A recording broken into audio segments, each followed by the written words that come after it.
പ്രിയ സുഹൃത്തുക്കൾക്കെല്ലാം ബൈനോക്കൽ ടോക്സിൻ്റെ ഒരു പുത്തൻ വീഡിയോയിലേക്ക് സ്വാഗതമായി. ഇത് തൊടുപുഴയാണ് കേട്ടോ. ഓളമറ്റം എന്ന സ്ഥലത്ത് ഒരു ഉറവപ്പാറ സുബ്രഹ്മണ്യ സ്വാമി ക്ഷേത്രമുണ്ട്. അപ്പം ഞങ്ങൾ ഇതിലേ വന്നപ്പം നമുക്ക് ക്ഷേത്രം ഒന്ന് കണ്ടുകളെ. ഇപ്പം നമുക്ക് ഒരു ഉച്ച സമയമുണ്ട്. ഇവിടെ ക്ഷേത്രത്തിൽ അങ്ങനെ ആരും കാണാൻ ചാൻസ് ഇല്ല. നമുക്കൊന്ന് പോയി നോക്കാം അവിടെ വരെ. ഇത് ആ ഗേറ്റിൻ്റെ അവിടെ വരെ വണ്ടി വരുമല്ലോ കേട്ടോ. അവിടെ നിന്ന് കുഞ്ഞ് ഗേറ്റ്, അത് അമ്പലത്തിൻ്റെ ഗേറ്റാണ്. ഇന്നെന്ന് പറഞ്ഞാലേ തൊടുപുഴയിൽ നിന്ന് ഒരു 3 കിലോമീറ്റർ ഉള്ളൂ. പക്ഷേ ഈ സംഭവം എന്ന് തൊടുപുഴയുടെ ഏകദേശം മധ്യത്തിലായിട്ടാണ് നിൽക്കുന്നത്. അവിടെ നിന്ന് കഴിഞ്ഞാൽ ഒരുമാതിരിപ്പെട്ട സ്ഥലങ്ങളെല്ലാം ആ പാറപ്പുറത്ത് നിന്ന് കാണാൻ കേട്ടോ. അമ്പലത്തിൻ്റെ ഫ്രണ്ട് വശത്തോട്ട് നമ്മൾ ചെല്ലുന്നത്. ഏകദേശം ഒരു എന്തുവാ പറയണേ, ഇതിൻ്റെ ചുറ്റുമതിലൊക്കെ കണ്ടു കഴിഞ്ഞാൽ നമുക്കൊരു പളനിയുടെ ആ ഒരു ഇതൊക്കെ ഫീൽ ചെയ്യുന്നുണ്ട്. പിന്നെ മലയാള പഴനി എന്നാണ് അറിയപ്പെടുന്നത് കേട്ടോ. ഇത് ഇവിടെ കുറേ സംഭവങ്ങളും ചുറ്റുവട്ടത്തൊക്കെ ഉണ്ട്. അതായത് പഞ്ചപാണ്ഡവർ വനവാസ കാലത്ത് അവരിവിടെ വന്ന് താമസിച്ചിരുന്നെന്നും അവർ കൂട്ടിയ അടുപ്പാണെന്നും ആ മോഡലുള്ള 2-3 കല്ലുകളും പിന്നെ അതിൻ്റെ തീർത്ത് ഭീമൻ കാൽപാദം കൊണ്ട് നിർമ്മിച്ചെന്ന് പറയുന്നത് ഭീമ പാത തീർത്ത കുളമൊക്കെ ഉണ്ട്. ആ അമ്പലത്തിൻ്റെ കുറച്ച് അപ്പുറത്താണ് കേട്ടോ. നമുക്ക് അതുകൊണ്ട് കാണാം. പിന്നെ ഇവിടുത്തെ ഈ സുബ്രഹ്മണ്യൻ്റെ വിഗ്രഹം സ്വയംഭൂവാണെന്നാണ് പറയണേ കേട്ടോ. ബാലസുബ്രഹ്മണ്യനാണ് പ്രതിഷ്ഠ കേട്ടോ. ഇവിടുത്തെ പ്രധാന ആഘോഷം പറഞ്ഞേക്കണ തൈപ്പൂയം ആണ് പറഞ്ഞേക്കണേ. പിന്നെ ഇവിടുത്തെ വഴിപാട് മെയിൻ സമർപ്പണം പറഞ്ഞേക്കുന്നത് ഉപ്പും കുരുമുളകുമാണ്. പുണർദം പൂയം, അതായത് മകരമാസത്തിലെ പുണർദം പൂയം, ആ നാളിലാണ് ഇവിടുത്തെ ഉത്സവം നടക്കണേ. അകത്ത് ഉപദേവതന്മാരായിട്ട് ഗണപതിയും ശാസ്താവും ഉണ്ട്.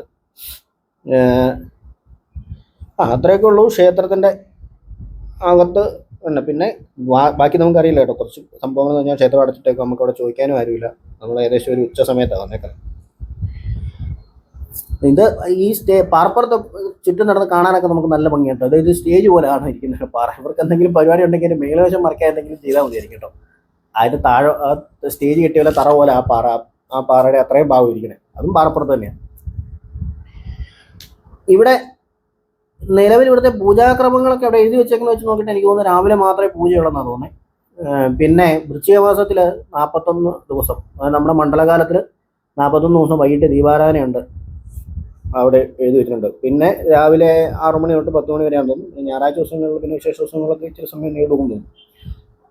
വൈകിട്ടത്തെ പൂജാ സമയങ്ങളൊന്നും എഴുതിയിട്ടില്ല, രാവിലെ മാത്രമേ ഉള്ളത്. നമ്മളതിൻ്റെ പുറകിലത്തെ ഗേറ്റ് ചെറുതായിട്ട് തുറന്നിട്ടുണ്ട്. അവിടെ പ്രത്യേകിച്ച് കുറേ കാര്യങ്ങളൊക്കെ എഴുതിയിട്ടുണ്ട് കേട്ടോ. അവിടെ താമര വിരിഞ്ഞിരിക്കുന്ന ഒരു കുളമുണ്ട്. അവിടെ നിന്ന് ഇറങ്ങരുത്, അസമയങ്ങളിൽ ക്ഷേത്ര പരിസരത്ത് വന്ന് ആ വെള്ളത്തിലൊക്കെ ഇറങ്ങലെന്ന് പറഞ്ഞിട്ടുണ്ട്. അത് കുറേ നിർദ്ദേശങ്ങളൊക്കെ എഴുതി വെച്ചിട്ടുണ്ട് കേട്ടോ. വരുന്നവരതെല്ലാം പാലിക്കണം കേട്ടോ. ക്ഷേത്രത്തിനകത്ത് ഒരു ക്ഷേത്രത്തിനകത്ത് വീഡിയോ എടുക്കാൻ സമയമില്ല. നമ്മളതിൻ്റെ ചുറ്റുവട്ടം ഒന്ന് കറങ്ങി എടുക്കുന്നുള്ളൂ. ഇവിടുത്തെ നിവേദ്യപുര എന്ന് എഴുതി വെച്ചാണ് കേട്ടോ. നല്ല ഭംഗിയായിട്ട് തറയോടൊക്കെ പാകി അടിപൊളിയായിട്ട് ഇട്ടിട്ടുണ്ട് കേട്ടോ. നല്ല വൃത്തിയായിട്ട്.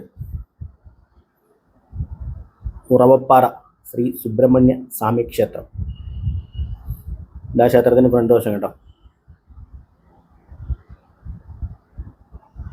നിങ്ങളിവിടെ വന്നിട്ടുണ്ടാവുമല്ലോ, ഒരുമാതിരിപ്പെട്ടവരൊക്കെ വന്നിട്ടുണ്ടാവണം. കാരണം ഇവിടെ രാവിലെ മിക്കവാറും ദിവസങ്ങളിൽ നല്ല തിരക്കാന്നാണ് പറഞ്ഞത്. പിന്നെ അവിടെയൊക്കെ താമസക്കാരെ പിന്നെ അങ്ങനെ കണ്ടിട്ടില്ല. പിന്നെ ക്ഷേത്രം ഫുള്ള് ക്യാമറ വെച്ചിട്ടുണ്ട്. അതൊക്കെ അവർ നന്നായിട്ട് ചെയ്തിട്ടുണ്ട്. ഈ ക്ഷേത്രത്തിൻ്റെ നമ്മൾ ആ കയറിയ ഗേറ്റിൻ്റെ അവിടെ നിന്ന് പുറകുവശത്തോട്ട് നടക്കുമ്പോഴാണ് നമ്മുടെ തീർത്ഥക്കുളവും അവിടെ വരെ ലൈറ്റൊക്കെ ഇട്ടിട്ടുണ്ട് കേട്ടോ. നല്ല ഭംഗിക്ക് നമുക്ക് അങ്ങോട്ടൂടെ പോവാം. ഇത്രയും മലയുടെ മേളിൽ ഇങ്ങനെ ഒരു ക്ഷേത്രം, അത് നല്ല ഭംഗിയായിട്ട്, എന്നെ രസമല്ലേ. നല്ല രാവിലെയൊക്കെ വന്നു കഴിയുമ്പോൾ നല്ലൊരു അന്തരീക്ഷമായിരിക്കും അല്ലേ. ചെറിയൊരു മഞ്ഞും ആ തണുപ്പും ഒക്കെ ഉണ്ട്. ആ ക്ഷേത്രത്തിൽ കേൾക്കുന്ന സുപ്രഭാതം, അതുപോലെ തന്നെ ഉള്ള ചില പാട്ടുകൾ നമുക്ക് കേൾക്കുമ്പോൾ മനസ്സിന് സന്തോഷം. ആ ശബരിമല കേൾക്കുമ്പോൾ ഹരിവരാസം കേൾക്കുമ്പോൾ നമ്മുടെ മനസ്സിനകത്തൊരു ഇത് തോന്നിയില്ലേ. അതുപോലെ എല്ലാ ആരാധനകൾക്കും അതിൻ്റേതായ ഒരു ഭംഗിയുണ്ടല്ലോ. അപ്പം ഇതിനകത്തെ കാഴ്ചകൾ ഏകദേശം ഇവിടെ കൊണ്ട് തീരും കേട്ടോ. നമ്മുടെ പ്രിൻസേട്ടനെ കണ്ടില്ല, അതുകൊണ്ട് ഞാൻ തിരിച്ചു വന്ന. പ്രിൻസേട്ടൻ അവിടെ എന്തോ സംഭവമുണ്ട്. നമ്മുടെ യോഗീശ്വരനെ രക്ഷസ് അങ്ങനെയൊക്കെ വെച്ചിട്ടുണ്ട്. ഇതിൻ്റെ പുറകുവശം കേട്ടോ. ഇവിടുന്ന് ആ പാറയിലോട്ട് നീണ്ടു കിടക്കുന്ന വഴി, ഇത് കേരള വാട്ടർ അതോറിറ്റിയുടെ ആ താഴെയുള്ള പ്രദേശത്തുള്ള ജലസേചന പദ്ധതിയുടെ കേട്ടോ. അവിടെ വരെ ഈ നമ്മൾ പറഞ്ഞ ആ ഭീമൻ അതിലെ പഞ്ചപാണ്ഡവന്മാർ കൂട്ടിയ അടുപ്പെന്ന് പറയണ അവിടേക്കും ആ പോകുന്ന വഴി നമ്മൾ അങ്ങോട്ട് പോയപ്പോൾ ആ കുളം കണ്ടില്ല കേട്ടോ, ഭീമതീർത്ഥക്കുളം, ഭീമപാത തീർത്ഥക്കുളം കണ്ടില്ല. നമ്മൾ പോയി അങ്ങനെ ഒരു പാറയുടെ ഒരു സൈഡിലാണത്. നമ്മൾ ഈ നടന്നു പോകുന്നതിൻ്റെ ഇടത്ത് സൈഡിൽ ആണ്. നമ്മൾ അങ്ങോട്ട് പോയപ്പോൾ കണ്ടില്ല. ഞങ്ങൾ പിന്നെ അവിടെ ചെന്ന് ആ ലാസ്റ്റ് ഒരു ആ പാറയുടെ അറ്റത്തൊരു വീടുണ്ട്. അവിടെ ചേട്ടനോട് ചോദിച്ചു പറഞ്ഞു അത് നിങ്ങൾ ഇങ്ങോട്ട് അത് കഴിഞ്ഞാണല്ലോ വന്നതെന്ന്. അപ്പം ശ്രദ്ധിച്ചപ്പോഴാണ് അവിടെ ഒരു ചെറിയ കമ്പി വേലി വലിച്ച് ഇട്ടിട്ടുണ്ട്. നമ്മൾ ഇതിങ്ങനെ ഈ സൈഡ് ശരിക്കും അങ്ങോട്ട് നടക്കുമ്പോൾ നമ്മൾ ഈ ഇപ്പുറത്തെ വ്യൂ പോയിന്റ് ആ തൊടുപുഴ ആ കാണുന്ന ഒരു ഭാഗമേ ശ്രദ്ധിക്കുള്ളൂ. ഇതാണ് അടുപ്പ് എന്ന് പറഞ്ഞ് ആ ശീലകൾ കേട്ടോ, കല്ല് 2-3 ഉണ്ട്. നമുക്ക് അങ്ങനെ അടുത്തും അങ്ങനെ ഒന്ന് നോക്കിക്കഴിഞ്ഞാൽ നമുക്ക് അങ്ങനെ അടുപ്പിൻ്റെ ഇതായിട്ടൊന്നും തോന്നില്ല. പക്ഷെ മുകളിൽ നിന്നോ ഒക്കെ നോക്കി കഴിഞ്ഞാൽ ചിലപ്പോൾ ഇങ്ങനെ ഇരിക്കുമ്പോൾ നമുക്ക് അറിയാം നല്ല വലിപ്പമുള്ള കല്ലുകളല്ലേ, അതുകൊണ്ട് നമുക്ക് അങ്ങനെ ഒരു ഫീൽ വരത്തില്ല. പിന്നെ നല്ല വെയിൽ വരുന്നു ഞങ്ങൾ ചെന്നപ്പം. എൻ്റെ ഈ പാറ അങ്ങ് നീണ്ടു കിടക്കണം കേട്ടോ. അത് നല്ല അടിപൊളി വലിപ്പമുള്ള പാറ. നമ്മൾ ആ താഴത്തെ വീട്ടിലെ അച്ഛനോട് ചോദിച്ചേട്ടാ നമ്മുടെ പാദതീർത്ഥക്കുളം കണ്ടില്ലല്ലോ, ശ്രദ്ധിക്കത്തില്ല. ഇനി എല്ലാവരും അങ്ങനെ ആണെന്ന് എനിക്കറിയത്തില്ല. ഇത് ഫുൾ വെള്ളം, കുറേ നേരമായി വെള്ളം പോകുന്ന കേട്ടോ. എങ്ങനെയാണെന്നറിയത്തില്ല, അവിടെ അങ്ങനെ ഒരു ഇത് വന്നു. എന്തായാലും നമ്മൾ അടച്ചു വെച്ചിട്ടുണ്ട്. കുറച്ച് കഴിയുമ്പം കമ്പ് തള്ളിപ്പോരുമായിരിക്കും.